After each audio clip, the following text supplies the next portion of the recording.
What is going on, Menham Squad out there? I hope you guys are hope you guys had a wonderful weekend. Well, as for us, it has been a great one because I got to show you something very cool that I am so glad that just happened here, everybody. Look at that. The snow, just like that, is all gone. All gone, everybody. No more snow for all of us now for the next several months. Yeah, sorry for the late intro, everybody, but I actually was just getting ready to head out and do some bass fishing finally for the start of the year, which I'm filming with that camera right there, that Canon Rebel T3 right there. So I'm taking that with me here in a little bit. So with that being said, I don't want to keep you guys waiting. For today's video, I wanted to actually discuss with you guys on one of the easiest snakes to buy, you guys, whether it's like online or in person. Well, really, it's gonna be kind of simple to explain to you guys here in a moment. So, but before we do that, you guys, make sure you guys smash the like button. So let's go ahead and discuss you guys some of the easiest snakes to buy. So definitely the first snake that's one of the easiest snake species to buy, you guys, is obviously corn snakes, believe it or not, because corn snakes have been in the pet trade, you guys, for over 50 years, and they are just been absolutely one of the most popular pet snakes of all, literally one of the top 3 most popular, I should say. And you guys know my guy Frosty here, my snow corn snake. I did get him from that reptile show down in Tinley Park, and believe it or not, you guys, for his morph, he was only $60, you guys, on sale, which is a really good price for a unique corn snake morph like this. Now, back in the day, probably like late 80s, probably somewhere around that time, these guys were probably way more expensive, probably several $100 a piece, probably at minimum. So, and it's awesome how much the price has changed on them. But for a normal type corn snake, like a wild type one, a baby one, it's probably gonna go for about $20, you guys. So if you guys do stop at your local pet store and you go to the reptile section, there's a good chance you guys might come across a normal type corn snake for sale there. That's probably $20, $30, $40 a piece. So, and the best part is, you guys, they are super duper placid. They are easy to maintain their enclosures, and the best part is they don't get quite too big. They get about 3-4 feet long at most. And literally, like my guy Frosty here, you guys, he's just so puppy dog placid here, and I just absolutely love that. So with that being said, it's just really awesome to get a corn snake. If you guys are looking for a cheap snake, it's definitely one to get, you guys, for sure. So last night when I came home from doing my fishing video, I'm not going to spoil you guys the outcome of it, of what happened. I actually just came home to this. My girl Lucy finally shed her skin while I was gone all day long. And of course she did leave me a present there, but that's nothing to worry about. I'll take care of that. But this is awesome, everybody. She finally shed her skin. And this is just absolutely amazing how much she has grown, you guys. I mean, literally, it was like 2 or 3 years ago. She was still super tiny, like not even a foot long yet. And ever since I started getting her on Pinky Mice, her growth rate just rapidly accelerated. She just grew so fast.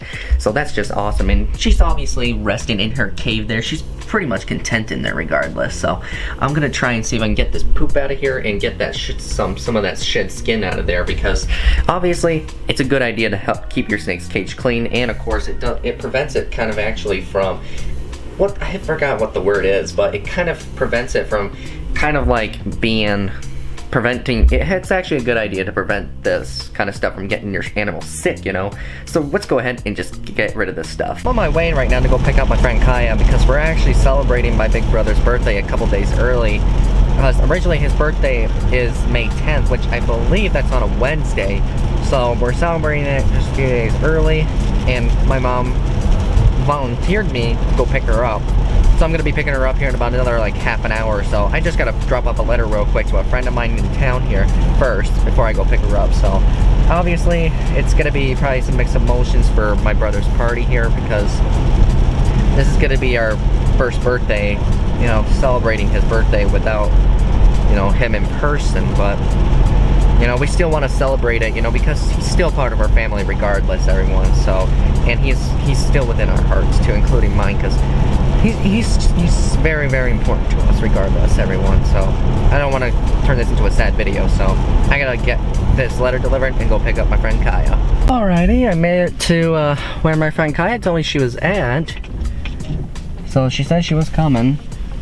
I don't know where she's at though. Maybe I should have parked the other way instead. feel like if I do move my vehicle, she probably might lose sight of it, so I'm not gonna actually move it. Oh hell. Well, that is the bridge that takes me to Kanata, right up there. And I think I might try to take a trip up there sooner or later. It's been several years actually since I've been there. You guys probably remember I did at least 1 or 2 vlogs there back in my early start of my day, and wow, let's take a look at that. So the next snake that's probably one of the easiest ones to buy on the market, you guys, is ball pythons. Now ball pythons obviously are very competitive along with corn snakes of being some of those popular pet snakes in the pet trade. And ball pythons have been, I believe, also have been in the pet trade for as long as corn snakes, if I can remember that correctly. So typically a ball python, a normal baby ball python, probably the average price for one is about $40 a piece. But it also again depends on the morph, because really there are hundreds of different morphs of ball pythons on the market, you guys. Now if we add more genes in the ball python, the higher the price is going to be. So a normal ball python with no other like gene bloodlines in it, it's going to be pretty cheap, you guys. But if it's like a ball python but het for albino, it's probably going to be costing close to $100 a piece. And when you have a normal albino ball python, it's probably going to be like $200-250. So with that being said though, they are still a unique animal, you guys, and they are also known to have a very docile temper, you guys. Very social snakes to handle. They're not aggressive that much, and really the reason they call them ball pythons is because in defense they ball up into a ball, you guys. So even though as a baby it might be a little bit finicky when it tries to just bite you, but regardless though, with the proper handling and some socialization with the snake as it grows, it probably will mellow out and become very friendly. So even though I don't have a ball python, I do have Ellie, my children's python, which 95% of the time she's pretty docile. But regardless though, this is a ball python discussion real quick, you guys. So but with that being said though, ball pythons, I absolutely do like ball pythons regardless, everybody. So I'm still actually thinking about getting one someday. I don't know exactly what morph, but maybe someday it'll still happen. Certainly most of you guys know that one of my favorite snakes, you know, growing up as a little kid was garter snakes. And to tell you the truth, everybody, like when garter snakes were first being like bred in captivity, for example, like 10 years ago, they were quite inexpensive, everybody. Especially even like albino checkered garter snakes, for example, were inexpensive. Like the price on them I think was only like $50 a piece for a baby, you know. And I've had Tyson for several years, you guys. I actually bought him actually from BHB Reptiles back in 2017, and at the price range when I got him, he was only like $40, everybody. That's right, only $40, you know. And now these days the prices over the last few years I should say, for garter snakes, especially checkered garter snakes in particular, have really gone up now. Because a normal checkered garter snake used to be like $20 a piece, but now I think the average is like $80 a piece now for a normal checkered. But I think if one's for like het for albino, it's probably like $150. So, and obviously you guys know I do have a Sprinkle Cheese, my other albino garter snake, who's a female. She costed me close to $200 including shipping. So, and I've had her already for about a year now, to be honest with you, and she's been doing pretty good, you know. She's been taking pinkies, and well, she's kind of has a bit of an attitude too. But regardless though, I'm just really blessed, you know. I got Van Halen here, by the way, everybody. That is obviously another garter snake. He was actually a wild caught garter snake, and well, I've had him for almost 2.5 years now, and he's done really good in captivity, you guys. He's eating well, he's been staying hydrated. So even though he doesn't like being handled, he does take food very well. So, and everybody knows I do have Lucy up there in that big tank, and I've had her since she was born. And of course her mother was wild caught. But that being said though, these animals have done so good in my care over the years. So with that being said, everybody, if you guys do want to get a snake, but one that's pretty cheap and it's very healthy and in captivity, that's captive bred, I should say, captive born, captive bred, whatever the way it works, feel free to look up these snakes, you guys, whether it's ball pythons, corn snakes, garter snakes, you know, because these guys are not usually that expensive, you know. And it really varies on exactly what you're looking for, like the morph of it and the species. So with that being said, you guys, feel free to address which one you guys might be interested in the comments down below. So regardless on whatever kind of snake you guys want to get, whether it's like a $50 snake or a $5,000 snake, it's really up to you guys. But also at the same time, you gotta actually put the effort into the animal and not just about the money, you guys. Even though I do want to breed snakes too, at the same time though, I have to realize though, I can't just do it for the money, you guys, because these are are living animals after all. They do have a life just like we do.